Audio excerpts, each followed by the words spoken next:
A Wall Street Journal op-ed from NTIA Administrator Ariel Roth calls into question BEAD deployment funds for the District of Columbia. Subscriber data tied to U.S. operations of Ericsson exposed in a cyber breach. AT&T unveils a $250 billion fiber infrastructure expansion. Events this week to mark the 30th anniversary of the Telecommunications Act of 1996. And YouTube, now the largest media company in the world.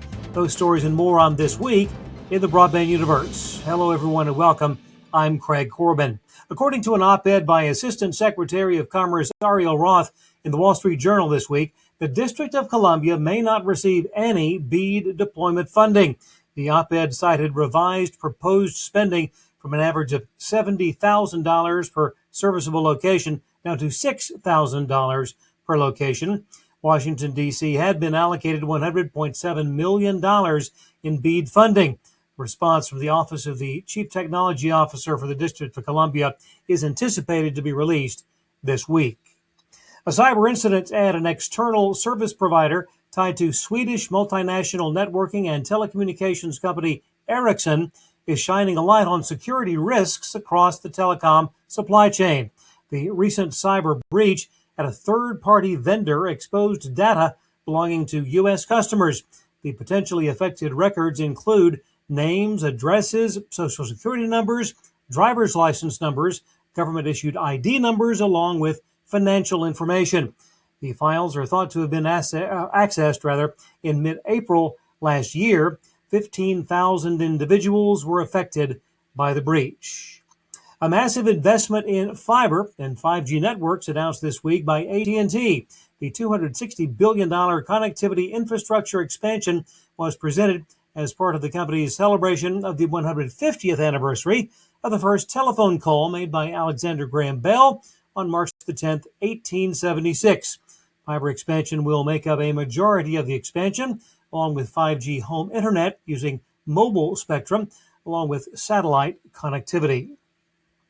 The 30th anniversary of the Telecommunications Act of 1996 will be commemorated this week.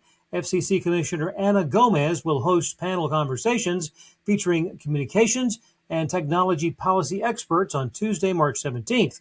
The topics will include the legislative process that led to the Act, FCC implementation of the Act, and lastly, what has been learned during those 30 years. In addition, a reception commemorating the Telecom Act of 1996 will be held on Thursday, the 19th, in the Commission's meeting room. Word this week that G-Fiber, formerly known as Google Fiber, will merge with Astound Broadband.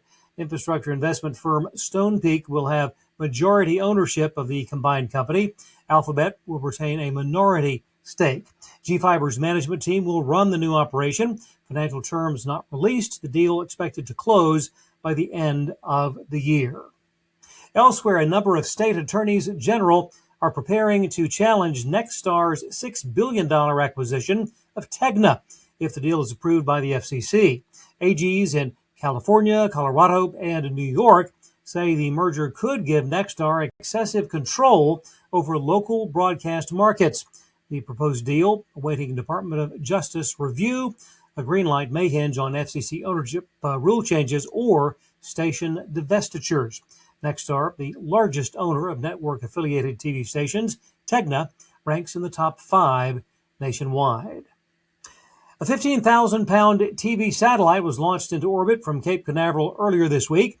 The SpaceX Falcon 9 rocket lifted off with the company's 30th mission of the year. The EchoStar 25 satellite will wind up in geostationary orbit 22,236 miles above Earth. The satellite will serve customers of EchoStar subsidiary Dish Network. Now, that launch was not the only SpaceX effort of the week. It was preceded by the successful launch of 25 more Starlink broadband internet relay satellites. That brings the total number of active Starlink satellites to 9,915. And finally, it took only about 2 decades, but YouTube has just been crowned the world's largest media company, according to financial research firm MoffettNathanson.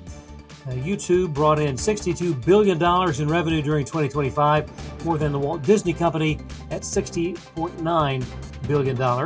Value of YouTube estimated to be between $500 and $560 billion.